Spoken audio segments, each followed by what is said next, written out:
తెలుగు భాష అసలు కనబడకుండా అయింది. తెలుగు భాష ఎక్కడ పోయింది? తెలుగు భాష వద్దంటున్నారేంది అని ఇది నిజంగా షాక్ అవుతారు ఒక రోజు మీరు. ఏంటంటే మొన్న ఏప్రిల్ 5 తారీఖు రోజు ఇందిరా పార్కుల ధర్నా జరిగింది. ఏం ధర్నా తెలుసా? తెలుగు వద్దు, సంస్కృతమే ముద్దు అని చెప్పేసి. మన ఛానల్ని సబ్స్క్రైబ్ చేసుకోండి. మ్యాటర్లోకి వెళ్దాం. ఇంకొక విషయం ఏమిటంటే అసలు ఏం జరుగుతున్నది? ఒక అమ్మ లాంటి మాతృమూర్తి లాంటి తెలుగు భాష మాకొద్దు అని చెప్పేసి మన తెలుగు వాళ్ళు కొట్లాడుతుంటే అవతల తమిళలో మా తమిళ భాష మా మదర్ టంగ్, మా అమ్మ లాంటిది, మా భాషని మేము వదులుకోం, మా భాష మాకు కావాలన్నట్టు. కన్నడ భాష మా కంటి రవ, మా కన్నీరు, మా కన్న తల్లి, మా కన్న తల్లిని మేము విడిచిపోమని అంటున్నారు. ఇంకోటి మొన్నటికి మొన్న ముంబైలో పెద్ద ధర్నా జరిగింది. ఏమని తెలుసా? మాకు మా మరాఠా భాష కావాలి, హిందీ వద్దు, సంస్కృతం వద్దు, మాకు కావాల్సింది మరాఠా భాష కావాలి అని చెప్పి ఒక్కొక్కరు ఒక్కొక్క భాష కావాలని చెప్పి వాళ్ళ మాతృభాషల కోసం వాళ్ళు కొట్లాడుతుంటే మన తెలుగులోనేమో తెలుగు భాష మాకు వద్దు, తెలుగు మాకు అవసరం లేదని తెలుగు కోసం ఒకప్పుడు మహానుభావుడు నందమూరి తారక రామారావు గారు తెలుగు భాష కోసం ఎంత కొట్లాడింది తెలుసా?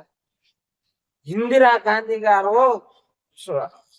స్వర్గస్థులు, ఆమె మద్రాసీయులు అని చెప్పి తెలియక అంటే లేదు మేము తెలుగు వాళ్ళమని చెప్పి చెప్పలు చర్చి గట్టిగా నినాదించిన గొప్ప వ్యక్తి మన నందమూరి తారక రామారావు గారు స్వర్గస్థులు. ఆయన సీనియర్ ఎన్టీఆర్ ఎన్నో మూవీలు చేసాడు. ఆయన సినిమాలల్లా ఒక్కొక్క డైలాగ్ తెలుగులో వింటే రోమాలు ఇంకా పులుచుకుంటాయి. మన జూనియర్ ఎన్టీఆర్ గారు జపాన్కి వెళ్తే జపాన్ లా మూవీ ప్రమోషన్ కోసము దేవర మూవీ రిలీజ్ చేయడానికి అని వెళ్తేనంటే అక్కడ ఉన్న ఆడియన్స్ లా ఒక యువతి, సార్ నేను ఎన్టీఆర్ సార్ నేను తెలుగు నేర్చుకున్నా సార్, మీ తెలుగు మూవీస్ చాలా సూపర్ ఉంటాయి సార్, మేము తెలుగు నేర్చుకున్నాం సార్, దయచేసి మాకు ఒక ఆటోగ్రాఫ్ సార్ అని అన్నారంటే అటు ఆలోచన చేయండి.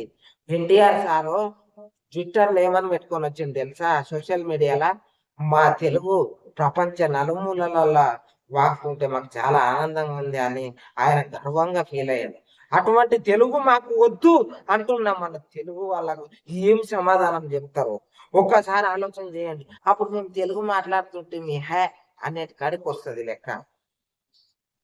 మన తెలుగు భాష మాతృమూర్తి, మన తెలుగు భాష కన్న తల్లి, మన తెలుగు ఒక తల్లి పాల లాంటిది. మనకు చిన్నప్పటి నుంచి అట్లా ఊర్లల్లా పొదలల్లా మా ఊర్లో మనము హైదరాబాద్కి వెళ్ళి పోయినట్టే నమస్తే అన్న ఏమేమి బాగుండవా అని అనుకుంటా మనం పుల్ల నవ్వుకుంటా చేతుల చెంబు పట్టుకొని పోతే ఆ మజా ఎక్కడ ఉంటది? ఏం మామ బాగుండవే తిన్నావా ఎట్లుంటది? తెలుగు భాష ఒక గొప్ప భాష. ఈ భాషని వేరే వాళ్ళు హేళన చేసినా నేను తట్టుకోను. నా భాష నాకు గొప్పది, నా భాష నాకు కావాలి, నా భాష కోసం నేను కొట్లాడతా. తెలుగు భాష గొప్పతనం, తెలుగు నేర్చుకున్న వాడు గొప్పవాడు, తెలుగు గురించి చెప్పేవాడు ఎంతో మహానుభావుడు. అర్థమవుతుందా? తెలుగు భాష గొప్పతనం తెలుసుకున్న వాళ్ళకే తెలుగే ఒక మూలధనం. అమ్మ నాయన నేర్పినట్టి మాతృభాషరా తెలుగు నేర్చుకుంటే మన తెలుగు విలువ పెరిగినట్టేరా, అది మరిచిపోకురా. దయచేసి తెలుగు భాష గురించి ఎవరైనా చెడ్డగా మాట్లాడితే జవాబు ఇవ్వడం నేర్చుకోండి. ఇకనైనా కళ్ళు తెరవండి, వాస్తవాలు తెలుసుకోండి. ఎక్కడ ఏ ధర్నాలు జరుగుతున్నా ఆ ధర్నా దేని గురించి జరుగుతుందో తెలుసుకోండి ప్రతి ఒక్కరూ. అర్థమైందా? ఎందరో మహానుభావులు ఈ భాష కోసం కొంతమంది ప్రాణాలు కూడా త్యాగం చేసిర్రు. ఈ భాష కోసం కొంతమంది రచనలు రాసిర్రు. భాష అనేది చాలా గొప్పది. ఆ భాషనే లేకపోతే మన బతుకుకు వాల్యూవే ఉండదు. అర్థమవుతున్నదా? జై తెలుగు తల్లి, జై జై తెలుగు తల్లి, జై హింద్, జై భారత్. ఓకే. ప్రతి ఒక్కరూ తెలుగుని సంరక్షించుకోవాల్సిన బాధ్యత మనకున్నది. జై హింద్.